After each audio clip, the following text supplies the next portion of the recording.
বাংলাদেশের জাতীয় মসজিদ বাইতুল মোকাররমে পক্ষকাল বিএপি ঈদে মিলাদুন্নবী উপলক্ষে সিরাতুন্নবী মাহফিল। তো ভাই আমরা কি দুষ করলাম? আমরা মিলাদুন্নবী উপলক্ষে মিলাদুন্নবী মাহফিল করতেছি, আপনারা নাম দিয়েছেন মিলাদুন্নবী, করতেছেন সিরাতুন্নবী। মানে কথাটা কি জানেন? এটা হচ্ছে মিলাদ অর্থ জন্ম, সিলাত অর্থ কর্ম। বলেন নবীর যদি জন্ম না হতো কর্ম পেতাম? জোরে বলেন পেতাম? কর্ম হয়েছে, নবীর জন্ম হয়েছে সেজন্য। বলেন আপনারা যদি দুনিয়ায় না আসতেন এই মাহফিলে বসতে পারতেন? মাহফিলে বসেছেন মানে দুনিয়ায় এসেছেন। আগে দুনিয়ায় আসাটা আগে, তারপরে কি মাহফিল। নবী আগে এসেছেন, সেটা মিলাদ মৌলিদুল মুস্তাফা, তারপরে নবীর 63 বছরের সিরাত। কথা বলেন ঠিক কিনা? কিন্তু আমরা মিলাদ করতেছি, আমাদেরকে বেদাতের ফতোয়া দিচ্ছেন। আপনারা যে সরকার থেকে টাকা খাওয়ার জন্য পক্ষাকাল ব্যাপী মিলাদুন্নবীর স্লোগান, মিলাদুন্নবীটা শুরু করে দিয়েছেন আর বিরাট করে সিরাতুন্নবী দিয়েছেন। আপনারা বলেন মিলাদুন্নবী নবীর যুগে নাই, সেজন্য আমাদেরকে বেদাত বলেন। সিরাতুন্নবী কি নবীর যুগে ছিল? মিলাদুন্নবী কেউ যদি বলে সিরাতুন্নবী জায়েজ, মিলাদুন্নবী না জায়েজ, তাহলে আপনি বলবেন ভাই সিরাতুন্নবী যে কাইফিয়তে জায়েজ, মিলাদুন্নবী একই কাইফিয়তে জায়েজ। কথা বলেন না ঠিক কিনা? তাহলে একটা মূল কথা হচ্ছে, আফিফউদ্দিন জিলানী একটা কথা বলেন, গৌসবাগের যিনি আওলাদ, উনি বলেন মিলাদুন্নবী আসলে করার জন্য এটা দলিলের প্রয়োজন হয় না, এটা মোহাব্বতের প্রয়োজন হয়। ঠিক কিনা বলেন? মিলাদুন্নবী করার জন্য দলিল লাগবে না। আপনার ছেলে হয়েছে, আপনার ছেলের বার্থডে করবেন, কি দলিল লাগবে? আপনার বিবাহ বার্ষিক পালন করছেন, দলিল লাগবে? আপনার আম্মার মৃত্যুবার্ষিকী করছেন, কি দলিল লাগবে? আরে ছেলে মেয়ে হয়েছে, যদি দলিল ছাড়া যদি আপনি বার্থডে পালন করতে পারেন, কায়নাতের সর্বশ্রেষ্ঠ তো আমার নবী। একজন যদি ইমানদার হয়, ইমানদারের কাছে সর্বশ্রেষ্ঠ নিয়ামত আমার নবী। নবী এসেছেন একজন ব্যক্তির জন্য, এর চেয়ে বড় নিয়ামত আর হতে পারে? আরো জোরে বলেন হতে পারে? সেজন্য যারা ইমানদার তারা নবীর জুলুস পালন করবে। কথা বলেন ঠিক কিনা? মা আমেনা বললেন দুনিয়ার মানুষ তোমরা কি ভুলে গেছো? আমি দেখছি আমার পেটের ভেতরে সবাই ঘুমিয়ে গেছে, মক্কার মানুষ, মক্কার তুল্যতা বৃক্ষরাজি নীরব নিস্তব্ধ হয়ে গেছে। হঠাৎ করে আমি আটকে উঠলাম, আমার ঘরটা নূরের আলোয় আলোকিত হয়ে গেছে। কি এক ব্যাপার, কোত্থেকে আলো আসলো? মা আমেনা বললেন আমি খেয়াল করে দেখলাম আমার পেটের দিকে, আমি দেখছি আমার পেট থেকে রশনি বের হচ্ছে, রশনি। সুবহানাল্লাহ।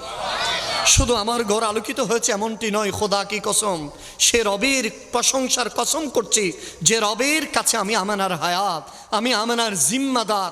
সে রবের কসম করে বলছি, আমি দেখছি আমার ঘর আলোকিত হয়েছে, সে নূর এমনটি নয়। আবু কুবাইস পাহাড়ের আলোকিত হয়ে গেছে, মক্কার চেহারা আলোকিত হয়েছে।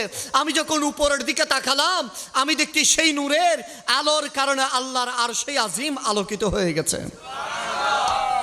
নিচে সাত জমিন নিচে পর্যন্ত আমি আমেনা দেখতে পাচ্ছি। কি ব্যাপার, কি হয়েছে, কেমনে, কিভাবে, কি? আমেনা বললেন আমি উঠে গেলাম, আটকে গেলাম। কি হয়েছে? এই নূর থেকে পেট থেকে নূর সরছে না, আলোর প্রকাশ যত বাড়তেই আছে বাড়তেই আছে। আমি ঘরের সামনে পিছনে করে দাঁড়িয়ে রইলাম। কখন সকালবেলা আমার একটা কাজ আছে, মক্কার রমণীরা প্রত্যেক দিন ভোর সকালে আমার কাছে আসে, আমি সহ তাদেরকে নিয়ে কলসি ভরে পানি উত্তোলনের করতে যায়। যদি রোদ যদি বেশি হয়ে যায়, আরবের মরুভূমির ধুধু বালুকণা একটা আগুনের স্ফুলিঙ্গ হয়ে যায়, সেজন্য সূর্য ওঠার আগে পানি পুরাই আনতে হয়। আমি আমেনা তাদের অপেক্ষায় ছিলাম, কখন ডাকবে কখন ডাকবে। অনেকক্ষণ পরে দেখলাম আমার ঘরে কড়া আঘাত করছেন আমার বান্ধবীরা। আমেনা ঘুম থেকে কি উঠেছো? আমি একবারে দরজা খুলে দিলাম, তারা অবাক হয়ে গেল। কি ব্যাপার আমেনা, প্রত্যেক সময় 8-10 বার ডাকতে হয়, আজকে একবার ডাকে দরজা খুলে দিলা। আমেনা বললেন খোদা কি কসম, আমি দেখছি আমার পেট থেকে নূরের আলোয় মক্কার ঘর আলোকিত, মক্কার পাহাড় আলোকিত, আর সেই আজিমা আলোকিত হয়ে গেছে। মা আমেনা বললেন, মক্কার রমণীরা আমার এই কথা শুনে অবাক হয়ে গেলেন। আরে আমেনা আলো আসবে তো আসবে কিভাবে, দেখবে তো দেখবে কিভাবে, কিভাবে সম্ভব, কোত্থেকে আসবে, কেমনে আসবে? আমেনা বললেন আমার জেহেনে আসছে না, আসো পানি নেওয়ার জন্য চলে যায়। কিতাবের মধ্যে লিখে আল বিদায়া ওয়ান নিহায়া ইমাম ইবনে কাসির তিনি বর্ণনা করছেন, বিশ্ববিখ্যাত ইমাম হাফিজুল হাদিস শেখ আল্লামা ইমাম জালালউদ্দিন আস-সুয়ুতি আল খাসাইজুল কুবরার মধ্যে তিনি বর্ণনা করছেন, বিশেষ করে আল মাওয়াহিব আল্লাহ দুনিয়া ইমাম শিহাবুদ্দিন আল কাসতালানি নোট করছেন। এই দুনিয়ার মানুষ শুনে রাখা। আমেনা বললেন সামনের দিকে এগিয়ে যাচ্ছেন, বিরাট বিরাট পাহাড় অতিক্রম করে ফেললেন। ওই কূপের পাড়ে যাবে, কূপের পাড়ে যাইতে দেরি হয়। অন্য সময় কূপের রশি ফেলতে হয়, দড়ি ফেলতে হয়, ঘন্টার পর ঘন্টা পানি তুলতে হয়, ঘন্টার পর ঘন্টা তুললে অল্প পানি উঠে, অল্প পানি। বলে যে যেদিন মা আমেনা শেকেমে মুস্তাফার ভেতরে যেদিন নূরে মোহাম্মদী এসেছে, আমি কূপের পাড়ে যাইতে দেরি হয়, খোদা কি কসম আমি দেখছি পানিগুলো অটোমেটিক উপরে উঠে গিয়েছে। আরো জোরে জোরে জোরে জোরে।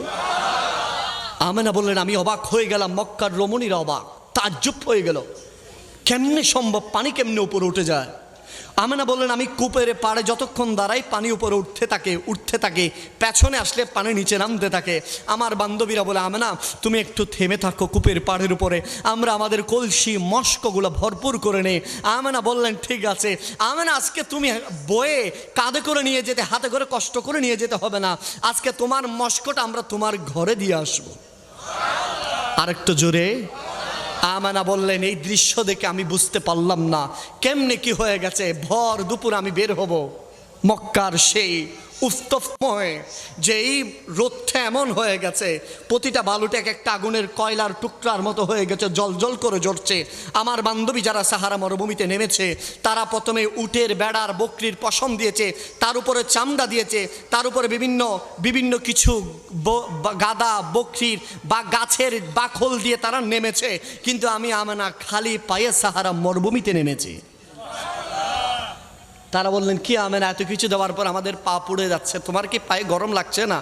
আমেনা বললেন না, ওই ইজ্জতের শপথ, সে মালিকের শপথ, আমি যখন নামছি এগুলো গরম আমার লাগছে না, বরঞ্চ এই ধুলাবালিগুলো আমার মনে হচ্ছে বেহেশতের একটা গামছা, বেহেশতের একটা নোরানি রুমাল হিসাব আমার কদমে যেন নোরানি বরফ লাগিয়ে শীতলতা অনুভব হচ্ছে। আমেনা বললেন শুধু তাই না, আমার বান্ধবীরা আমার কাছে গায়ের গাছে ঘেঁষাঘেঁষি করছে।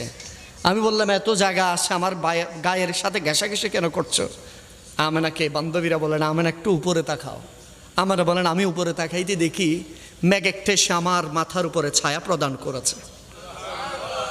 আমি তাকাইতে দেরি মেঘ আমাকে সালাম দিয়েছেন, সুবহানাল্লাহ বলে। আমেনা সালামের জবাব দিলেন কি ব্যাপার মেঘ কেমনে কথা বলবো? যে পৃথিবীর কোনো রমণীর সাথে নয়, আপনার সাথে কথা বলবো। যে কি কারণে? বলে যে আপনার পেটের ভিতরে নবীদের সর্দার আছেন, আল্লাহ আমাকে আদেশ দিয়েছেন মেঘ আমেনার ঘরের উপরে থাকবে, যখন আমেনা বের হবে সূর্যের তাপ যেন আমেনার শরীরে না পড়ে, পেটের ভিতর আমার হাবিব আছেন। আমেনা বললেন সেখানে শেষ নয়, একদিন আমি আমার বাবার বাড়ি ওয়াহাবের বাড়িতে যাওয়ার জন্য বের হচ্ছিলাম। হায় হায় হায়, কোনো রমণীকে আমি পেলাম না, এতজনকে বললাম ভর দুপুরে কে আমার সাথে যাবে? আর আব্দুল্লাহ তো আমাকে টাকা দিয়ে যাই নাই, আমি একটা সাওয়ারি নেব, উট নিব, গাদা নিব, খচ্চর নিব, কে আমার সাথে যাবে? ভর দুপুর আমি বের হয়ে গেলাম, মক্কার বিরাট বিরাট পাহাড় অতিক্রম করলাম, দুইটা রাস্তা দুই দিকে চলে গেছে, একটা মুলকে শামের দিকে, একটা আমার বাবার বাড়ির দিকে। আমি আমেনা সেই রাস্তা দিয়ে হাঁটলাম, হাঁটতে হাঁটতে এমন একটা জায়গায় চলে গেলাম যেখানে মানুষ নাই, জন নাই, কাকপক্ষীর কোনো আওয়াজ নাই। হঠাৎ করে আমার শরীরটা শিহরিত হয়ে গেল। আমি চোখ যখন আমার পাহাড়ের উপরে পড়েছে দেখছি বিরাট বিরাট পাথরগুলা দুই পাশ থেকে আমার দিকে দিয়ে আসছে। আমি চোখের পানি ছেড়ে দিলাম, আল্লাহ আমার স্বামীটা মৃত্যুবরণ করেছে, সে মদিনা ইয়াসরিবে, আমি দেখি নাই। আল্লাহ আজকে জনমানবহীন স্থান, আমি আমেনা পাথরের নিচে পিষ্ট হয়ে মারা যাব। আমার পেটেতে একজন সন্তান আছে, আল্লাহ আমার এই নিথর দেহ কেউ পাবে না, না আমার বাবার বাড়ি পাবে, না আমার শ্বশুর বাড়ির কেউ পাবে। আল্লাহ এই জায়গায় কি আমার মৃত্যুবরণ হবে? আল্লাহ আমি তো তোমাকে ছাড়া কখনো কাউকে সিজদা দিই নাই। সুবহানাল্লাহ বলেন। আমেনা বলেন এই কথা বলতে দিলে আমি চোখ বন্ধ করলাম। অনেকক্ষণ পরে শুনলাম কয়েক শত হাজার মানুষ আমাকে সালাম দিয়েছেন। আরো জোরে জোরে জোরে। আমেনা বললেন যেখানে কাকপক্ষীর আওয়াজ আমি শুনলাম না, ধুধু মরুভূমি, দুই পারে পাথরের পাহাড়, মানুষ আসবে কোত্থেকে? আমেনা বললেন আমি চোখ খুললাম না, দ্বিতীয়বার সালাম, আমি চোখ খুললাম না, তৃতীয়বার সালাম, না কেউ তো কেউ এসেছে, কোনো না কোনো মানুষ এসেছে। আরে আসবে কয়েক সেকেন্ডে, কেমনে আসবে, কিভাবে আসবে? আমেনা বলেন খোদা কি কসম, আমি চোখ খুলতে দেরি দেখছি বিরাট বিরাট পাহাড়ের পাথরগুলো আমার সামনে মানুষের মতো দাঁড়িয়ে আছে। আরো জোরে জোরে জোরে বলেন। আমি দেখছি, অবাক হয়ে গেলাম, পাথর কেমনে দাঁড়ায়, পাথর কেমনে মানুষের মতো কথা বলে, এই পাথর কুত্থেকে আসলে কেমনে। আমেনা বললেন আমি অবাক নয় তাকিয়েছিলাম, এই পাথর মানুষের মতো কথা বলছে। পাথর বলে যে মা, আমরা পাহাড়ের চূড়ায় ছিলাম আর আল্লাহর হাবিব আসছেন। এই পাথরের আমাদের যিনি নবী, ও মা আমেনা, আপনার শেকমে যিনি আছে তিনি আমাদের নবী, আসমানবাসীর নবী, জমিনবাসীর নবী, কায়নাতের নবী আসছেন জমিনে। আল্লাহকে বললাম আল্লাহ, সুযোগ তো এসেছে, একটু মা আমেনার কদমে যাব। আল্লাহ আমাদেরকে হুকুম জারি করে দিলেন, মা আমেনা আপনার কদমে আসছি। আর আল্লাহকে বললাম আল্লাহ রে, একটু জবান খুলে দাও। আল্লাহ বলার সঙ্গে সঙ্গে আমেনা আমাদের পাথরের জবান খুলে গেল। সেজন্য আপনাকে সালাত ও সালাম প্রদান করছি, জোরে বলেন সুবহান। মা আমেনা বললেন আমি অবাক হয়ে গেলাম, পাথর আমাকে বলছেন মা আমরা পাথর কথা বলছি, সেজন্য আপনি অবাক হচ্ছেন। মা আমেনা বললেন অবশ্যই এটা অবাক করা কথা, সুবহানাল্লাহ বলেন। মা আমেনা বললেন, এই কথা বলতে দেরি পাথর আমাকে বললেন মা, এর চেয়ে বড় অবাক করা একটা তথ্য আপনাকে দিতে চাই। আল্লাহু আকবার বলেন। মা আমেনা বললেন এর চেয়ে বড় তথ্য আছে? হ্যাঁ, কি তথ্য সেটা? এর চেয়ে বড় তথ্য হচ্ছে আর কিছুদিন পরে নবীদের যিনি নবী, আদম থেকে ঈসা রুহুল্লাহ পর্যন্ত যে নবীর অপেক্ষায় ছিল, কায়নাত যে নবীর জন্য অপেক্ষমান, সেই ইমামুল আম্বিয়া সরওয়ারে কায়নাত, মক্কার বাতি মদিনার জ্যোতি, নবীদের যিনি নবী, ইমামুল আম্বিয়া সরওয়ারে কায়নাত, মক্কি মাদানী, যেই নবী আমরা পাথরের নবী, জমিনের প্রতিটা ধুলাবালির নবী, গাছের নবী, জন্তুর নবী, পাখির নবী, আসমানওয়ালাদের নবী, জমিনওয়ালাদের নবী, আসমানে ফেরেশতাদের নবী, জমিনের জিনদের নবী, নয় নয় কায়নাতের মহান যিনি নবী, সেই নবী আসছেন। মা আমরা পাথর কথা বলছি, এর চেয়ে বড় আজীব ব্যাপার হচ্ছে আখেরি নবী, নূরের নবী তশরিফ আনতে যাচ্ছেন। আরে একই দিলেন আল্লাহ মোদের কেমন উপহার, রহমতে আলম যিনি, আরে একই দিলেন আল্লাহ মোদের কেমন উপহার, রহমতে আলম যিনি। আরে ভালোবেসে আল্লাহ যাকে ডাকিলেন আহম্মদ, এই দরাতে আসিলেন তিনি হয়ে মোহাম্মদ, হয়ে মোহাম্মদ। কঠিন হাসরেতে যিনি করিবেন মোদের পার, রহমতে আলম যিনি সরকার, একই দিলেন আল্লাহ মোদের কেমন উপহার, রহমতে আলম যিনি। একটু জোরে বলেন সুবহানাল্লাহ, আর একটু জোরে বলেন। মা আমেনা বললেন এই কথা শুনে আমি অবাক হয়ে গেলাম। অবাক তো হলাম। আমি মক্কার রমণীদেরকে বললাম, আরে মক্কার রমণী তোমরা কি জানো, তোমরা ওই দিন পানি যে উপরে উঠে গেছে, এই নিচে কুফ থেকে পানি উঠে যাচ্ছে, এই সব কিছুর কারণ কি জানো? আমেনাকে বললেন বান্ধবীরা কারণ কি, বলে যে আমার পেটে সন্তান এসেছেন। সুবহানাল্লাহ বলেন। High high high. ইমাম ইবনে কাসির আল বিদায়া ওয়ান নিহায়ার মধ্যে বর্ণনা করছেন, মক্কার রমণীর আমেনাকে বললেন আমেনা, সন্তান তো আসলে কিছু নিদর্শন তাকে মায়ের, তোমার তো কোনো নিদর্শন আলামত দেখছি না, একটু আমাদেরকে একটু দেখাও। সুবহানাল্লাহ পড়েন। আমেনা বললেন ঠিক আছে, কাল ভোর দুপুর আমার ঘরে বেড়াইতে আসবা, তোমাদেরকে দাওয়াত।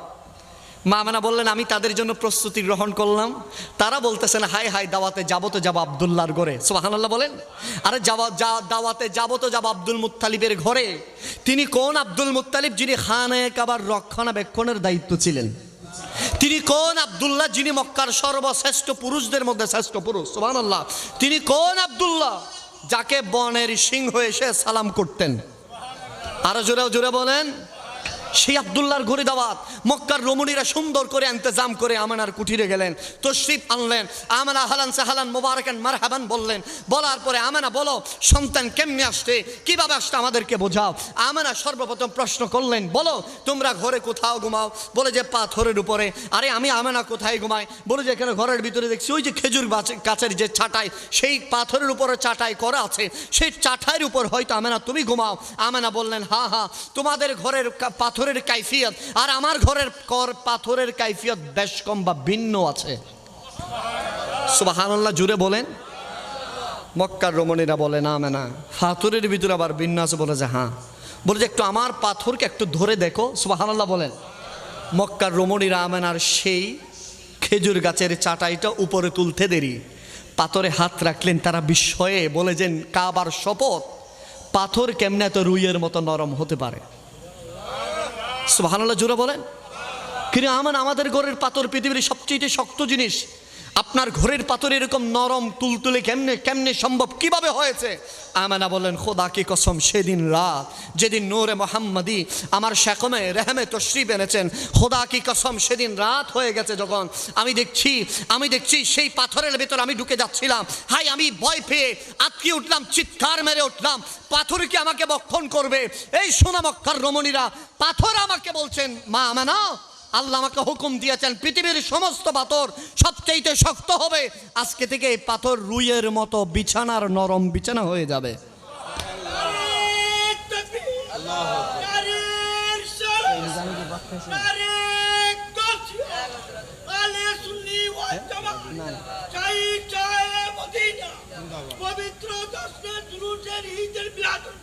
বলেন মারহাবা, মারহাবা বলেন, জোরে বলেন মারহাবা।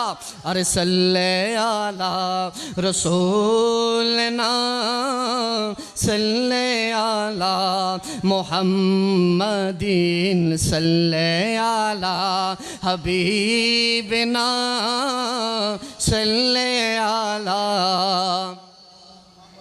खौफे न रखी है रज़ा ज़रा, तू तो है अब्द मुस्तफ़ा,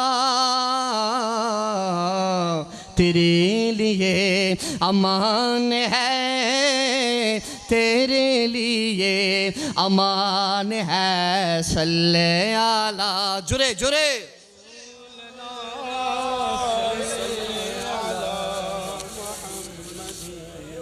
এটা কি বোয়ালখালী? সত্যি সত্যি বোয়ালখালী ব্রিটিশ আমল হইতি না বাজে? আমি বোয়ালখালী চিনি, বোয়ালখালীর মতো নলা, সাতকানিয়ার মতো লাদ দে বাজে, বরেইতলির মতো লাদ দে, বেগুন এলে নমাতি দিলে কেন? আপনারা কি কষ্ট পাচ্ছেন? কষ্ট পাচ্ছেন বাবা? হাই হাই, আমি আপনাদেরকে বললাম না আজকের এই রাত মৌলিদুল মুস্তাফার রাত, সুবহানাল্লাহ বলে। এই আজকের এই রাত সর্ব রাতের চেয়ে শ্রেষ্ঠ রাত, সুবহানাল্লাহ বলেন। এই রাত আল্লাহর কাছে চান না এই রাতে? এই রাত আল্লাহর কাছে চাইলে আল্লাহ দিবেন। জান্নাত চাইলে দান করবেন, সম্পদ চাইলে দান করবেন, ছেলে চাইলে দান করবেন। নয় নবীর উসিলা দিয়ে যদি চান, আল্লাহ আমি আছি বোয়ালখালী, মালিক তুমি আবার লিস্টি জান্নাতীদের মধ্যে করে দাও। লামকানের হুদা বলবেন, আরে চাইছিস তো চাইছিস, আমার মেহবুব নবীকে উসিলা করে চাইছিস, যা ইচ্ছা তা দিয়ে দেবো। জোরে বলেন সুবহানাল্লাহ।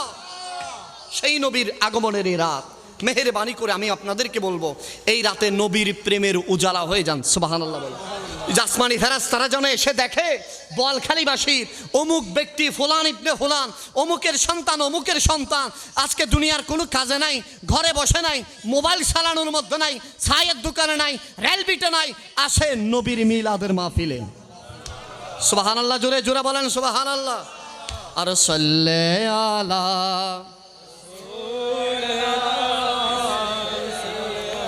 মুহাম্মাদিন, সাল্লে আলা হাবিবিনা, दहन में जुबान तुम्हारे लिए, बदन में हिजाब तुम्हारे लिए, हम आए यहाँ तुम्हारे लिए, उठे भी वहाँ तुम्हारे लिए, सल्ले आला, जुरे जुरे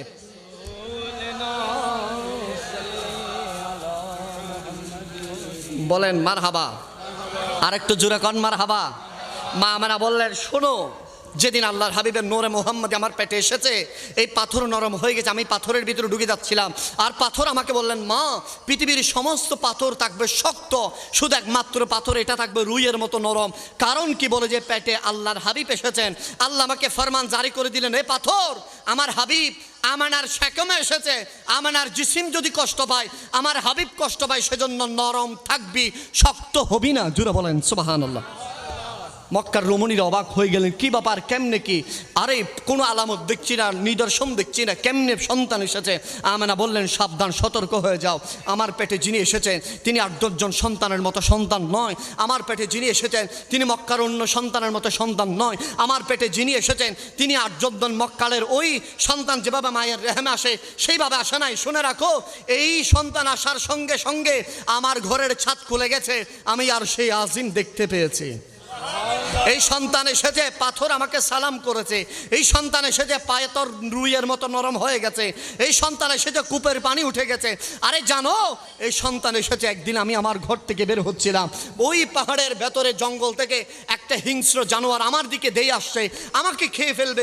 আমি ভয়ে ওই দেওয়ালার সাথে পিঠ লাগিয়ে দিলাম, এখন আমাকে ভক্ষণ করবে। আমি দেখছি সেই জন্তু আমার সামনে এসে আমার কদমে সিজদা দিয়ে সালাম করে গেছে। আমি বললাম, কি ব্যাপার, কেমনে কি, কিভাবে কি হয়েছে বলো? সেই হিংস্র জানোয়ার মানুষের মতো কথা বলছে, মারে আমি এই সময়ের না, আজকে আমার 1000 বছর হয়ে গেছে, আমি শুধু এই জায়গায় অপেক্ষায় আছি, আল্লাহর হাবিব এই জায়গায় আসবে। আল্লাহর হাবিবের আম্মাজান আমেনাকে একটু সালাম দেওয়ার জন্য আমি আল্লাহর কাছ থেকে হায়াত খুঁজে নিয়েছি। সুবহানাল্লাহ বলেন। আল বিদায়া ওয়ান নিহায়ার মধ্যে ইমাম ইবনে কাসির বর্ণনা করছেন, সেই জন্তু আল্লাহর কাছ থেকে হায়াত খুঁজে নিয়েছে। আল্লাহকে বলেছেন, আল্লাহ আপনার হাবিব কোথায় আসবে? ওই যে তোর ঘরের পাহাড়ের জমিন থেকে যে ঘরটা দেখা যায় সেই ঘরে আমেনা থাকবে, সেখানে আমেনা থাকবে, আর আমেনার পেটের মধ্যে আমার হাবিব আসবে। আর এই জন্তু বলেছে, আল্লাহ আমি তো বোবা জন্তু, আল্লাহ কিয়ামতের ময়দানে আমার কোনো হিসাব টিকাস হবে না।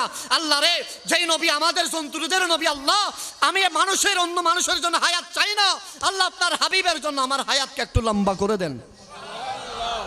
জন্তু বলে যে, আমেনা আমি আপনাকে বক্ষণ করার জন্য আসছি না, আমি অনেক দিন ধরে চেষ্টা করছি আপনার সামনে। মানুষ যখন তাকে আমি আসি না, মানুষ থাকলে তো আমাকে চিনবে না, আমাকে মারধর করবে, সেজন্য আজকে একলা পেয়েছি, খুব দূরে এসেছি। মা, আপনার পেটের ভিতরে নবীদের সরদার, সেই নবী আসলে আমরা জীবজন্তুরও নবী হবেন তিনি, সেই নবী আসবে, সেজন্য আমি আপনাকে সালাম করার জন্য এসেছি। জোরে বলেন।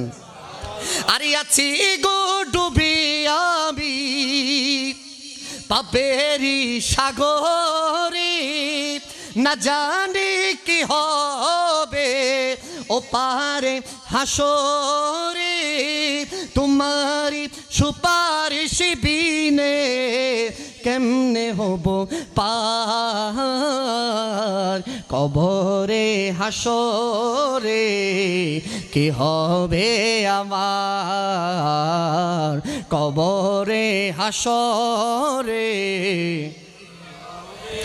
মুসিবত না পাই যদি, মুসিবত না পাই যদি, করুণা তোমার, কবরে কি হবে আমার, কবরে হাসরে। কবরে হাসরে মিজানে ফুলসিরাতে যেন আমরা নবীর গোলাম হতে পারি। আমিন জোরে বলেন। দুনো জাহানে নবীর গোলাম হতে চাই কিনা? আরো জোরে বলেন, হতে চাই কিনা? হাই হাই, সেজন্য আমার যে বিষয়টা দিছেন বাবা, তাহলে সেই নবী কি আমাদের মতো বলা যাবে? সে নবী কি আমাদের সাথে মিলবে? তাহলে যুবকদের 1 নম্বর আকীদা রাখতে হবে, নবী আমার মতো হতে পারে? নবী হচ্ছেন সবার সেরা। সুবহানাল্লাহ বলেন। আল্লাহ যেমন ভাবে বলেছেন সে নবীর আদর্শের কথা, সে নবীর হুসনে আজিমের কথা, সে নবীর নিয়ামতের কথা সূরা আম্বিয়ায় আল্লাহ পাক রব্বুল আলামিন বলছেন, দুনিয়ার মানুষ আমার হাবিব তোমাদের মতো হতে পারে না, তোমরা আমার হাবিবের মতো হতে পারে না। সেজন্য আমার নবী বলেছেন, আইয়ুকুম মিসলি, কে আছো বলো আমার মতো? সাহাবীরা বলেন, ইয়া রাসূলুল্লাহ ফিদাকা আবি ওয়া উম্মি ওয়া রূহি, ইয়া রাসূলুল্লাহ আপনার মতো কেউ হতে পারে না।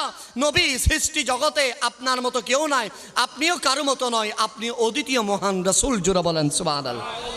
সেজন্য শায়রে রাসূল হাসান বিন সাবিত নবীকে দেখে দেখে বলেছেন, তিনি বলেছেন, ওয়া আহসানা মিনকা লাম তারকাতু আইনি ওয়া আজমানা মিনকা লাম তালিদিন নাসা, খুলিকতা মুবাররাআন মিন কুল্লি আইমিন কান্নাকা কাদ খুলিকতা কামা তাশাউ। জোরে বলেন সুবহানাল্লাহ।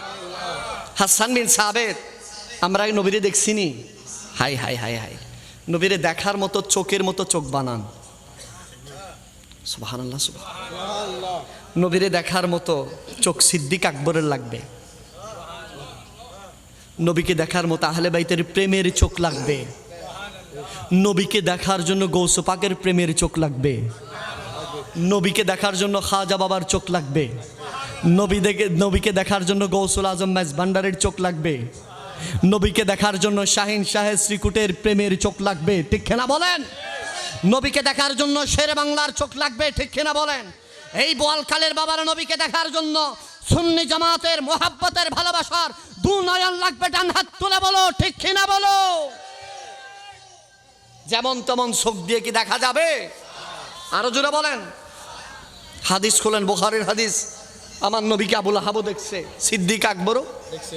কথা বলেন, দুজনে সমানভাবে দেখছেনি নাকি আবুল আহাবের চোখ একটা এরকম বন্ধ করে রাখছে? দুনো চোখে সমানভাবে দেখছেনি। আর সিদ্দিক আকবর, আল্লাহু আকবার, আল্লাহু আকবার, তো দুইজনে একইভাবে দেখছেন। একজন হয়েছেন আবু বকর থেকে সিদ্দিক আকবর, একজনকে আল্লাহ সালাম দিয়েছেন, সুবহানাল্লাহ বলেন। একজনের জন্য লিসাহিবিহি লা তাহজান ইন্নাল্লাহা মা'ানা কোরআন শরীফের আয়াত নাজিল হয়েছেন, আর আরেকজন আবুল হাকাম থেকে আবু জাহেল হয়ে গেছেন। আরো জোরে জোরে জোরে জোরে জোরে কি ব্যাপার কি? এখান থেকে তো মূল আকীদার মাসলা যেটা আপনারা বিষয় দিছেন। হাই হাই হাই, আবুল আহাবকে আল্লাহরে মানতো না? আল্লাহরে মানতো। দাড়ি কি কম ছিল? লম্বা দাড়ি ছিল, একদম লম্বা লং দাড়ি ছিল। পাগড়ি ছোট, অনেক বিরাট পাগড়ি ছিল। হাদিসে এসেছে, তারিখে এসেছে, আবুল আহাব যখন ঘোড়ার উপর সওয়ার করতো দাড়িটা সামনে থেকে পেছনে উড়ে উড়ে যেত, এত লম্বা দাড়ি ছিল। পাগড়িটা হদ সুবহানাল্লাহ, নাই রে মা হঠাৎ যাই হঠাৎ সুবহানাল্লাহ আলহামদুলিল্লাহ বলি, যদি না জানন হয়ে ফেলেই দেয়, অসুবিধা নেই, হয়ে ফেলেন যেহেতু। ফাগরির লেসি এনে এটা না হদে ঘোড়ার ফিসু দি এদুল্লাম্বা লেস কত বড় বিরাট। আমার এটা তো ছোটো, আমরা ছোটো ছোটো মানুষ, ছোটো ফাগরি করি সুন্নতের জন্য, সুবহানাল্লাহ। যেমন আমার মিজান হুজুরেরটা লম্বা আছে মোটামুটি, হুজুর ফরে নাই, ছবিতে দেখতেছি পড়ছে। বলছে পাগড়ির যেটা পেছনে অবশিষ্ট কাপড়টা অনেক লম্বা ছিল। তো এত কিছুর পরেও তিনি আল্লাহকেও মানতেন, খানায় কাবা দেখভাল সব করতেন। ওনার নাম কি আবু জাহেল ছিল? না, আবুল হাকাম ছিল, জ্ঞানীদের বাবা, সুবহানাল্লাহ। কিন্তু নবীরে মানে নাই। যতক্ষণ নবীর জাহিরি নবুয়াত হয় না ততক্ষণ ঠিক ছিল, কিন্তু যখন নবীরে মানে নাই, আবুল হাকাম কি আর আছে? আবু জাহেল হয়ে গেছে। নাউজুবিল্লাহ, জোরে কর না। তাহলে মূল কি? মূল কি? মূল নবী। কথা বলে না, ঠিক কিনা? মূল কি? মূল কি? মূল নবী, মূল নবী। আল্লাহর কোরআন বলছেন, কুলিন কানা আবাউকুম ওয়া আবনাউকুম ওয়া ইখওয়ানুকুম ইলাল আখিরিল আয়াত। আমার আল্লাহ বলতেছেন, সারা পৃথিবীর মানুষ মনে রেখো, আমি আল্লাহ ফরমান জারি করে দিলাম। আমি জানি 2026 সালে এমন কিছু ব্যক্তি বাংলাদেশে বের হবে যারা নবীরে, আমার নবীরে যেমন তেমন বলবে। সেজন্য আমি আল্লাহ 1000 বছর আগে আমি কানুন করে দিলাম, মনে রেখো, নবীরে তোমার মতো ভাবিও না, নবীরে যেমন তেমন ভাবিও না। মনে রেখো, নবীর ভালোবাসা লাগবে তোমার মায়ের চেয়ে বেশি, বাবার চেয়ে বেশি, ছেলের চেয়ে বেশি, স্ত্রীর চেয়ে বেশি, ধনের চেয়ে বেশি, গাড়ির চেয়ে বেশি, ব্যাংক ব্যালেন্স থেকে বেশি নয়, তোমার জান থেকে বেশি নবীকে ভালোবাসতে হবে, তখন তুমি ইমানদার হতে পারবা। সুবহানাল্লাহ বলেন।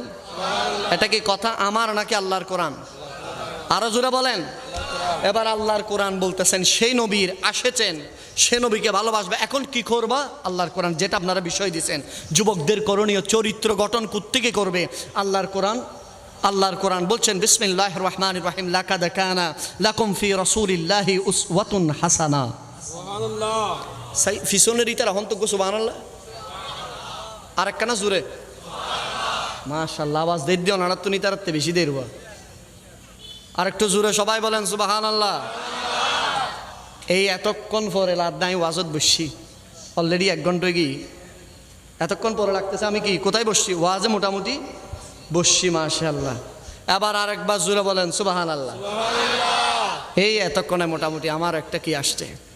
তাহলে আল্লাহর কোরআন বলতেছেন, হাবিব আমি আপনাকে পাঠিয়েছি সৃষ্টি জগতের সর্বশ্রেষ্ঠ হিসাবে, এবং যারা দুনিয়ায় থেকেছ আমার হাবিবের উম্মত, আমার বান্দা, তোমরা ডানে বামে চলিও না, তোমরা ফলো করবা আমার মেহবুব নবীকে। নবীর আদর্শকে ফলো করার জন্য আমি বলছি না, আল্লাহ বলছেন। আরো জোরে বলেন। তাহলে যুবক বলো, তুমি নবীর আদর্শ বাদ দিয়ে কিভাবে নেইমারের আদর্শ ফলো করো? ঠিক কিনা? তুমি নবীর আদর্শ বাদ দিয়ে কিভাবে মেসিরে ফলো করো? নবীর আদর্শ বাদ দিয়ে কিভাবে নায়ক গায়কারে ফলো করো? নবীর আদর্শ বাদ দিয়ে কিভাবে অমুক তমুকের মতো চলো? আল্লাহ বলছেন, ফরমান জারি করে দিলাম, আমি একটা রুট দিয়ে দিলাম, আমি একটা স্ট্রাকচার তোমাদের মাঝে দিয়ে দিলাম। সেই স্ট্রাকচার হচ্ছে সর্বশ্রেষ্ঠ। ওয়া ইন্নাকা লাআলা খুলকিন আযীম। সেই স্ট্রাকচারের নাম হচ্ছে মুহাম্মাদুর, আরো জোরে বলেন মুহাম্মাদুর वो हाशिमी, वो हाशिमी की मदनी युल अरबी है, वो मेरा नबी। हाथ तुले, मेरा नबी है, वो मेरा नबी, मेरा नबी। তিনি যারি জন্য সেজে গেছে এই গোটা জগৎ, জান্নাতুল ফিরদাউস হলো তারে দেখানো পথ। তিনি আরবি আর হাশিমি আর মক্কি মাদানী, वो मेरा नबी। সবাই হাত তুলে, मेरा नबी है, वो मेरा नबी, मेरा नबी। अल्लाह का फरमा अलम नशरह लक सदरा, मंसूब है जी से वरफ़अना लक ज़िक्रा। जिस ज़ात का कुरान में भी ज़िक्र जली है, वो मेरा नबी, वो मेरा नबी, मेरा वो मेरा नबी, मेरा नबी। জোরে বলেন না সুবহানাল্লাহ, আরো জোরে বলেন। সে নবীর আদর্শের বাইরে চলা যাবে? সে নবী যেমন করতে বলেছেন তেমন করা, এর বাইরে কোনো করা যাবে? সে নবী যেমন চলতে বলেছেন তেমন চলতে হবে, এর বাইরে চলা যাবে?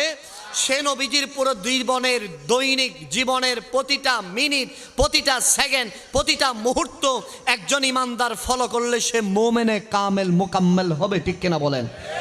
নবীর এক সাইড পড়লেন, এক সাইড মানলেন, আর এক সাইড মানলেন না। নবী বলেছেন উম্মত মনে রেখো কাউকে কষ্ট দিবে না, কষ্ট দিলেন না। নবী বলেছেন উম্মত খবরদার কারো উপর জুলুম করবে না, কিন্তু কষ্ট দিলে না সেটা মানলা, জুলুম সেটা করতে আছো না। আমার এই সাইডটা ভালো লাগে, এই সাইডটা মানবো, ওই সাইডটা মানবো, এমন চলবে না। আল্লাহর কোরআন বলছেন, ইয়া আইয়ুহাল্লাযীনা আমানু উদখুলু ফিস সিলমি কাফা, হে ঈমানদার মনে রেখো ইসলামের ভিতরে পরিপূর্ণ করে প্রবেশ করো। সব কিছু মানতে হবে, এ টু জেড মানতে হবে, নবীর হুসনে আজিম মানতে হবে। লাকাদ কানা লাকুম ফি রাসূলিল্লাহি উসওয়াতুন হাসানাহ। প্রতিটা সেকেন্ড মক্কার জীবন, মদিনার জীবন, 67 বছরের প্রতিটা মিনিট যদি মানে থাকো, তখন মনে রেখো আমি আল্লাহ তোমাকে সার্টিফিকেট দিচ্ছি, তুমি ইমানে কামেল মুমিনে মুকাম্মেল হবে। জান্নাত আমি আল্লাহ তোমার বান্দার তোমার জন্য রেডি করে রেখেছি। জোরে বলেন সুবহানাল্লাহ।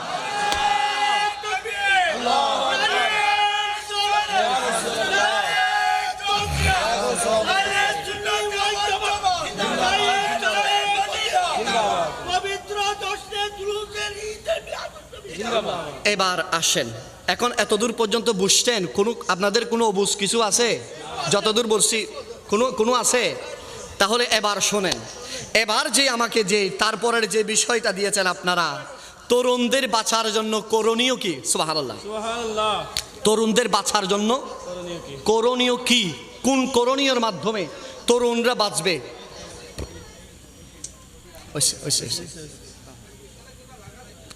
অসুবিধা নেই, যাতে যে গম লাগে বইয়ের শুধু শুনতে তখন সুবহানাল্লাহ বলেন। এটা তো আমার নবীর সে মাহফিল। আহা, আপনারা একটু এদিকে অনেকে জায়গা পাবেন, আপনারা একটু সামনের দিকে আসবেন। অনেকে ওইদিকে রেল লাইনের মধ্যে বসে আছে, আপনারা জায়গা দিচ্ছেন না। দেখি একটু দুরূদ শরীফ পড়তে পড়তে আপনারা একটু সামনের দিকে চলে আসেন না। সালাতুনিয়া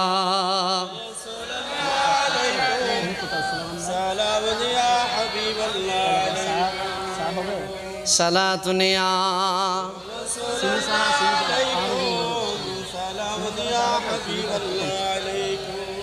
এবার বলেন মারহাবা। আর একটু জোরে কোন। তাহলে আমি আমার বিষয়ের আসি, দেখেন আমি বিষয় থেকে কিন্তু নড়তেছি না, আপনারা আমার যে বিষয়টা দিয়েছেন। তাহলে তারপরে যে লেখাটা আছে সেটা হচ্ছে তরুণদের জন্য নবীজির আদর্শ, তরুণরা কিভাবে সুন্নি জামাত হবে। সুবহানাল্লাহ বলেন না। এগুলা এই যে এদিক দিয়ে একটু আগে একটা রেল গেছে না, রেলেটার মধ্যে বগি প্রায় 25টা না কয়টা মনে, একটা বগি মাঝখান থেকে জোড়া থেকে ছুটে গেছে। এটা কি ঢাকা ফসবে না এই বলখালিতে তাকি যাবে? ঢাকা আর ফসবে, কালোঘাট ব্রিজ আর পার হতে পারবে?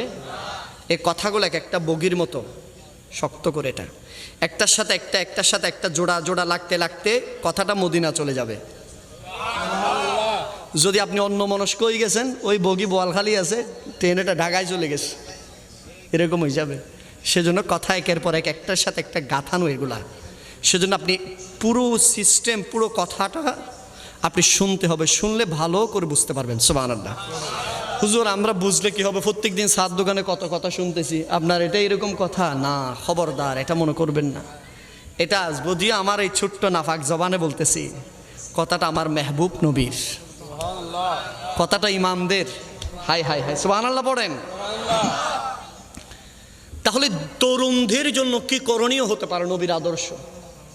বর্তমান সারা পৃথিবী 250 কোটি মুসলমান, 850 কোটির উপরে মানুষ, এর ভেতরে মানুষ সারা পৃথিবীতে এমন কোনো মানুষ নাই যার কোনো টেনশন নেই। মানুষ আসেনি?